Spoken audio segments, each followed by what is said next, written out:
बड़ा दुखी। ब्राह्मणों ने हाहाकार मचा रहे हैं, हो क्या रहा है? हमारे बच्चे तो पढ़ने के लिए जाते थे, विद्या अध्ययन के लिए जाते थे, और बच्चा मरा हुआ मिलता क्या? सारे ब्राह्मणों की आंख में आंसू रहने लगे। अपनी अवंतिका में जरूर कोई बात है, शायद अपने को अवंतिका छोड़ना पड़ेगा। इस अवंतिका को अपन छोड़ दें। सुन लेना जरा जीजियों, जरा से इस कथा को। अपनी अवंतिका में जरूर दोष है, इसलिए अवंतिका छोड़ना पड़ेगी। ये आपके साथ में भी कई बार हुआ है। अपने घर में जरूर किसी ने कुछ कर दिया है, इसलिए अपन को घर बदलना पड़ेगा, तभी अपन उन्नति कर पाएंगे, तभी अपन उन्नति कर पाएंगे। वास्तुशास्त्री को बुलाया, वास्तु दिखाया। उन्होंने कहा ये मकान सही नहीं बना, इसकी सीढ़ी इधर से कर दो, बाथरूम का पाइप इधर कर दो, बेडरूम इधर कर दो, भोजनशाला इधर कर दो। हमने पितृ दोष भी देखा, वास्तु दोष भी देखा। शिव महापुराण कथा कहती है अपने कर्म का दोष नहीं देखा, जो हम पूर्व में कर कर आए हैं उसी के अनुसार तो फल मिलेगा। देखा हमने, सारे ब्राह्मणों ने विचार करा ये अवंतिका में जरूर कुछ है, हमें अवंतिका छोड़ना पड़ेगी। हम भी विचार करते हैं जब हमारा व्यापार नहीं चढ़ता, हमारे घर में क्लेश होता है, हमारे घर में परेशानी आती है, हमारे घर में कष्ट आता है, हमारे घर में बीमारी आती है, तब हम सोचते हैं ये मकान नहीं फल रहा, ये जमीन नहीं फल रही, ये मकान नहीं फल रहा, इसको छोड़ना पड़ेगा।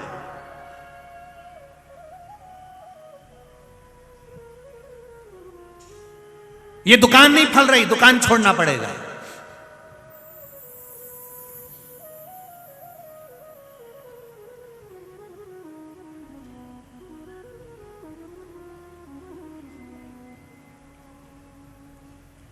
जैसा तुम सोच के बैठी हो कि ये मकान नहीं फल रहा, इसको छोड़ दो, दुकान नहीं फले तो इसको छोड़ दो, और जिस भेरू के साथ तुम्हारी शादी हुई और जिस जगदम्बा के साथ तुम्हारा ब्याह हुआ और वो नहीं फले तो ठीक है छोड़ दो। ये भी अपशब्द बोलती है, ये भी आड़ा तड़ा बोलती है, ये भी गाली देती है, ये आड़ा तड़ा बोलती है, मैं इसको छोड़ दो। नहीं, उसको निभाओ, उसको निभाना है।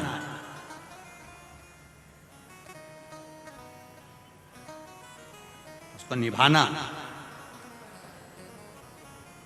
भगवान किसी को भी बुरा बनाकर पैदा नहीं करता संसार में। अभी कथा में कहा किसी कवाड़े को भगवान ने जन्म नहीं दिया, वो किस्मत वाले को जन्म दिया। और तुम्हारा विवाह जिसके साथ हुआ है वो नारी भी किस्मत वाली है, और आपका विवाह जिस पुरुष के साथ हुआ है वो पुरुष भी किस्मत वाला है, साधारण नहीं हो सकता। ये दुनिया में दोष है जो आपको दोष बता देते हैं कि ये इसके कदम पड़े तब से ऐसा हो गया। कई माताएं कह देती है इसका पांव पड़ा जब से हम बर्बाद हो गए, इसका चरण पड़ा जब से ऐसा हो गया। नहीं नहीं नहीं नहीं नहीं, किसी के कदम से कोई बर्बाद नहीं होता, ये अपने कर्म से बर्बाद होता है। जो पूर्व में करा उसको भी तो भोगना पड़ेगा। जी जी, हमने अभी का तो देख लिया, पूर्व का तो देखा ही। जैसे तुम यहां से जाओ और राजवाड़ा पे किसी लड़के को 8-10 लेडीज चप्पल से मार रही हो और गांव के लोग पूरे राजवाड़ा वाले किसी को मार दे या किसी व्यक्ति को मार दे, या मान लो 3 बत्ती चौराहे पर या पलासिया पर किसी व्यक्ति को कोई मार रहा है और तुमने जाकर देखा बेचारे को कितना मार रहे रे, बेचारे को कितना मार रहे, एक लड़के को इतने सारे लोग मार रहे, एक व्यक्ति को इतने लोग मार रहे, तो तुमको दुख नहीं होगा? अरे बोलो तो जम के, दुख होगा ना कि बेचारे को क्यों मार रहे हैं। अब तुमने खड़े होकर देखा, थोड़ी देर बाद तुम्हें मालूम पड़ा कि इस व्यक्ति ने एक 4 साल की लड़की के साथ गलत काम कर दिया, तो तुम छोड़ोगी क्या? तुम भी फिर चप्पल उठा के तो 2-4 तो और दे जामे दे दर के। अभी तक तुमको मालूम नहीं था कि इसने गलत काम किया, अब तुम्हें मालूम पड़ा, तब तुमने उसको चप्पल से मारा, तब तुमने उसको अपशब्द कहा, तब तुमने उसको 2 थप्पड़ मारे। उसी तरह हम पूर्व में क्या कर कर आए हैं यह हमको अभी तक नहीं मालूम है। जब हम कर्म का भोग भोगते हैं तब भगवान से कहते हैं मैंने कौन सा कर्म किया होगा। भगवान कहते हैं हेरी कमला मैं पहले का नहीं बता सकता, नहीं तो मैं तुझे बताता जरूर, ये कर्म का भोग है जो भोगना है। हमें किसी को दोष नहीं देना है, इसका पांव पड़ा ऐसा हो गया, उसने ऐसा किया ऐसा हो गया, ये मकान नहीं फल रहा, ये दुकान नहीं फल रही, ये बेकार हो गया। जमीन महारानी, पृथ्वी भूमि कभी बुरी नहीं होती। मेरी माँ है पृथ्वी, वो तो सबका भला करती है 24 घंटे, वो कभी बुरी नहीं होती। फिर लोगों ने कह दिया उसने कुछ कर दिया होगा। मैं 3 दिन से देख रही हूं मेरे दरवाजे पर कोई नींबू पटक के जा रहा है, मैं 3 दिन से देख रही हूं। जी कैमरा लगा दे। जब कहा कैमरा लगा दे तब समझ में आया, सब्जी वाला निकलता था, उसकी डलिया नीचे से टूटी गई थी, नींबू नीचे गिर जाता था, कभी कभी मिर्ची भी गिर जाती थी। तो ये भी बोली कभी कभी कोई मेरे यहां नींबू पटक, कभी कभी 3-3 मिर्ची पटक जाता, कभी तो कोई मेरे दरवाजे पे रख के चले जाता। गुरुजी हम कहते तुमको ऐसे मिलते हैं? हमारे यहां ऐसा कोई नहीं मिलता कि जो इतना नींबू पटक जानी तो हम कुबेरेश्वर धाम में अचार बनवा के सबको खिलवा दें। तुम्हारे कोई मिले नींबू पटकने वाले, मिर्ची पटकने वाले? दुनिया में किसी की सामर्थ्यता नहीं है कि कोई तुम्हारा बुरा कर दे। अगर बुरा करने वाले होते तो सबसे पहले अंबानी और टाटा को छोड़ देते, उन्हीं पर करके बैठ जाते। कौन छोड़ता? जो बड़े बड़े पद पर बैठे हैं, उहदे पर बैठते हैं, थोड़ी सी विद्या करते उनको निपटा देते। पर वो भी तो अपनी जिंदगी जी रहे हैं। ना कोई तंत्र है, ना कोई मंत्र है, ना कोई विद्या है, ये हमारे कर्मों का खेल है, उसको हमें भोगना है, उसके अनुसार हम भोग रहे हैं। इसलिए उस कर्म के खेल को समाप्त करने के लिए केवल एक सार है। मेरे गोस्वामी तुलसीदास जी ने कहा, कलयुग केवल नाम धारा। भगवान का नाम लिए जाओ, भजन किए जाओ। जब बार बार बार बार भजन करोगे, जैसे चप्पल काट रही है तो उसको रोज रोज रोज रोज पहनो। एक बार काटेगी, उसके बाद काटेगी। अरे बोलो तो जम के, जूता काटेगा रोज पहनो, रोज पहनो। एक बार छाला होगा, एक बार कटेगी, तो अपन क्या 800 रुपए की चप्पल फेंक देंगे? काट गई, आज के बाद नहीं पहनूंगी, जा। तो दूसरी तैयार बैठी है, देवरानी ने कह दिया जीजी मैं पहन लूं? नहीं, काय को पहन लेगी? मैं ही पहनूंगी, भले काटे, काटने दो। एक बार काटेगी, 2 बार काटेगी, 3 बार काटेगी, रोज रोज काटेगी, फिर छाले वाली जगह भी प्लेन हो जाएगी और चप्पल पहन के फिर अपन मटक क्या कर लेगी? फिर चप्पल अपना क्या बिगाड़ लेगी? उसी तरह एक बार दुखाएगा, 2 बार दुखाएगा, 3 बार दुखाएगा, 1 बार कष्ट आएगा, 2 बार कष्ट आएगा, 3 बार कष्ट आएगा। कितनी बार भगवान देगा? तुम भजन करते जाओ, करते जाओ, करते जाओ। भजन के बल पर वो कष्ट भी मिट जाएगा। महादेव कहेगा आजा, अब मैं तुझे गले लगा लेता। कितना देगा? दे दे, करो भजन। दूषण ने उपद्रव मचाया, ब्राह्मणों ने सोचा अवंतिका छोड़ दो। तब वेद प्रिय ब्राह्मण के पास सूचना गई, सारे ब्राह्मण अवंतिका छोड़ रहे हैं। वेद प्रिय ने कहा अवंतिका क्यों छोड़ना? ये अवंतिका तो हमारी जान है, ये पृथ्वी, ये घर, ये मकान हमारा है। हम लोगों के कहने पर इसको कैसे छोड़ दें? घर नहीं फल रहा, किसी ने कह दिया घर नहीं फल रहा, तुमने घर छोड़ दिया। अब किराए के मकान में रह रहे हो, घर बेचकर जो पैसा मिला था सारा के सारा बर्बाद हो गया। अब कर्जे में लदालूम हो गए, मकान भी किराए का, दुकान भी किराए की, सब किसी के कहने पर छोड़ दिया तुमने कि मकान अच्छा नहीं है छोड़ दो, दुकान अच्छी नहीं है छोड़ दो। मत छोड़ना, आखिरी दम तक मत छोड़ो, पड़े उसी में चलाते हो। नहीं छोड़।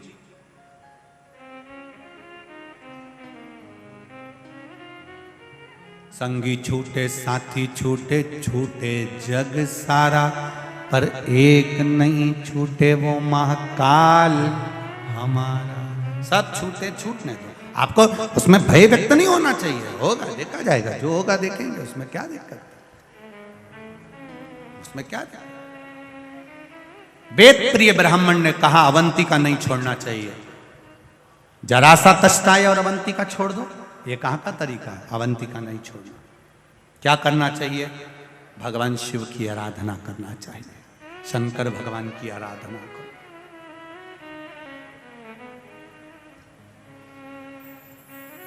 शिव की आराधना। शिव की आराधना करने से जरूर हमें उसका फल प्राप्त होगा, ये निश्चित है। और जब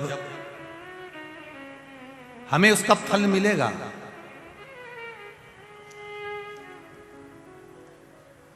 और उसका आनंद हमको अवश्य प्राप्त होगा, ये निश्चित है।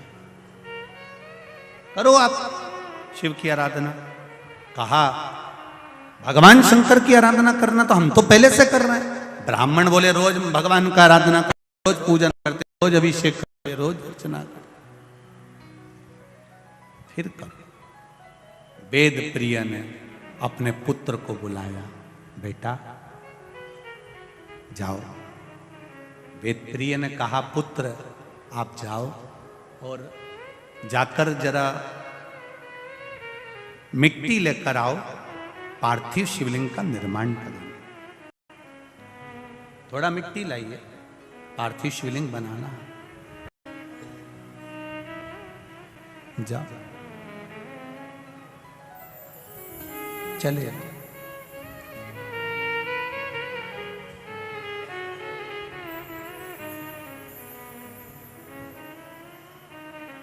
और जब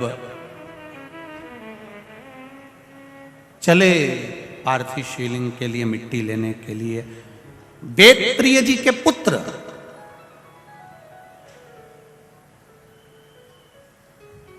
हरप्रिय आज माटी लेने के लिए जा रहा है।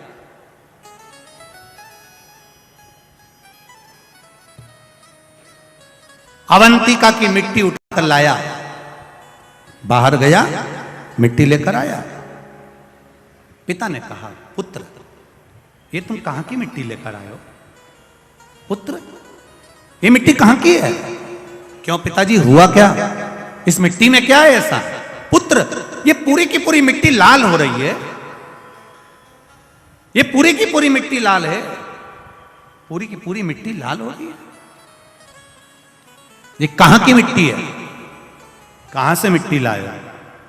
कहा पिताजी आपने कहा था कि अवंतिका की मिट्टी बाहर जाओ और मिट्टी लेकर आओ, मैं तो मिट्टी लेकर आ गया। ये मिट्टी मुझे नहीं मालूम लाल काय से हो रही है। इतने में पास में बैठा हुआ एक ब्राह्मण कहता है वेद प्रिय जी अभी आपको कहा था कि ब्राह्मणों के बच्चों के रक्त गिर रहे हैं, पूरी पृथ्वी लाल हो जा रही है, अवंतिका लाल हो जा रही है, जरूर इस पे भी रक्त गिरा होगा। उन्होंने वेद प्रिय ने हर प्रिय को कहा हर प्रिय इस मिट्टी को वापस बाहर फेंक दो, श्रेष्ठ जगह की मिट्टी लेकर आओ, जो अच्छी मिट्टी हो वो लेकर आओ।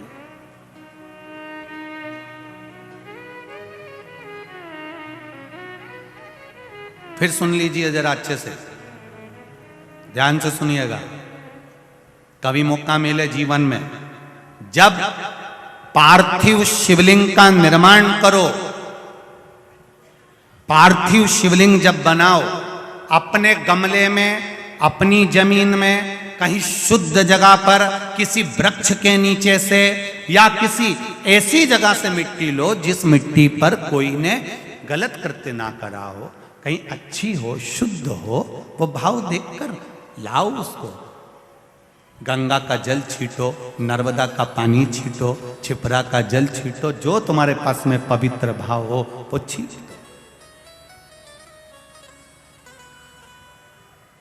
ना हो तो उसमें बड़े आनंद के साथ सादे जल का गंगा यमुना सरयू छिपरा सरस्वती सबका स्मरण कर कर जल छीटो और उसको शुद्ध बनाओ, पवित्र नदी का जल छीटो।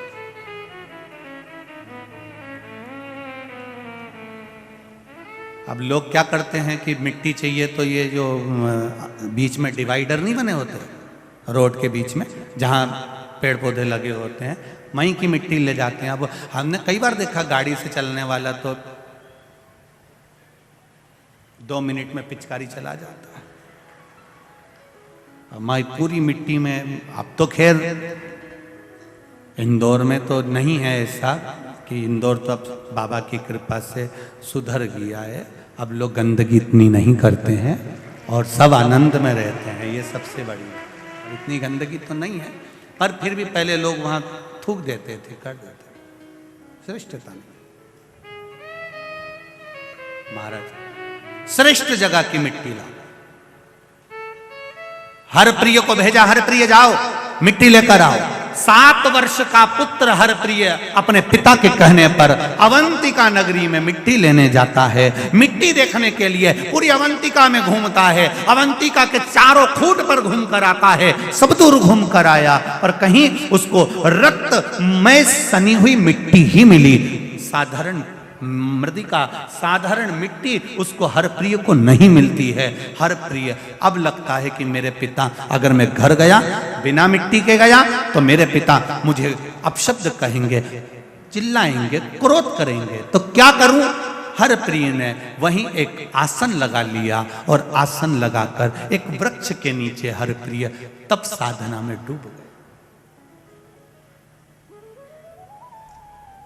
जो तप साधना में डूबा तो इसको स्मरण आया कि मैं तप तो करूंगा पर मैं नाम किसका जपूंगा। जैसे ध्रुव जी महाराज, प्रहलाद जी महाराज, नाम किसका जपूंगा। जैसे ध्रुव जी के मन में वेद था ना, मां आप मुझे कह रही हो कि वन में भगवान मिलता है, मैं भजन किसका करूंगा। नारद जी तो चले गए, ध्रुव जी तो चले गए। देवऋषि नारद ने कहा कि तू भगवान नारायण का भजन करता, वो नारायण का भजन करे। अब हरप्रिय किसका भजन करे। हरप्रिय ने विचार करा। एक बार मेरे पिताजी ने कहा था भगवान नारायण की भक्ति प्रहलाद, ध्रुव आदि करते हैं, उसी तरह जो भक्ति करता है भगवान मिलता है। हरप्रिय ने भगवान नारायण की भक्ति करना प्रारंभ करी।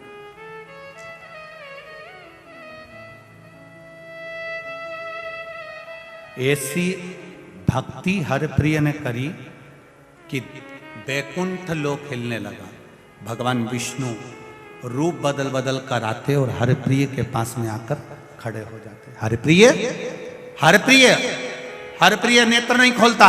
भगवान फिर गए, भगवान विष्णु ने दूसरा रूप रखा, फिर आए, भगवान विष्णु ने तीसरा रूप रखा, फिर आए, भगवान विष्णु ने चौथा रूप रखा, फिर आए, भगवान विष्णु ने 5वां रूप रखा, फिर आए, भगवान विष्णु ने 6ठा रूप रखा, फिर आए, भगवान विष्णु ने 7वां रूप रखा, फिर आए, भगवान विष्णु ने 8वां रूप रखा, फिर आए, और भगवान विष्णु ने जब 9वां रूप रखा तब भगवान विष्णु जब सामने आकर खड़े हुए, हरप्रिय ने नेत्र खोल लिए।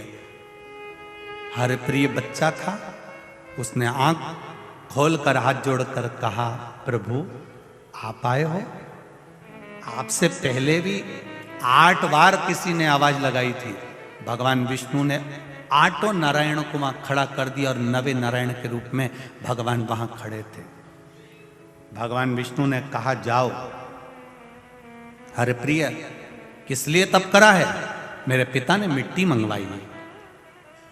हरप्रिय इस अवंतिका के 7 स्थान पर जाकर खड़े हो जाना और 7 स्थान में से तुम मुट्ठी भरकर जहां से मिट्टी लोगे वो मिट्टी पवित्र कहलाएगी। हरप्रिय जब पलट कर जाने लगा तो भगवान विष्णु से कहता है, नारायण आप चले जाओगे तो अवंतिका तो खाली हो जाएगी। आप मुझे दर्शन देने के लिए आए हो, ऐसे ही अवंतिका में आप 9 नारायण विराजमान क्यों नहीं हो जाते। भगवान 9 नारायण बनकर अवंतिका में विराजमान। 9 नारायण बनकर भगवान अवंतिका में विराजमान हो गए। भगवान विष्णु ने कहा, जाओ हरप्रिय, तुम 7 जगह से जहां मुट्ठी भरकर मिट्टी को उठा लोगे उस जगह की मिट्टी पवित्र हो जाएगी। 7 जगह पर हरिप्रिय ने मुट्ठी भरकर मिट्टी उठाना प्रारंभ करा। जहां से मुष्टिक भरता था हरिप्रिय, वहां सरोवर बन जाता था। आज भी उस जगह पर जहां से हरिप्रिय ने 7 जगह से मिट्टी को ग्रहण करा, वहां 7 सागर बन गए हैं। पूरे के पूरे अवंतिका नरेश की नगरी 7 सागर बन गए। मुष्टिका में उठाई मट्टी को और मट्टी लेकर अपने पिता को दिया। पिताजी ने उस मिट्टी का पार्थिव शिवलिंग का निर्माण करा। पार्थिव शिवलिंग का निर्माण कर कर जब पूजन क्रम में बैठे, भगवान देवाधिदेव महादेव की आराधना करने के लिए बैठे। शिव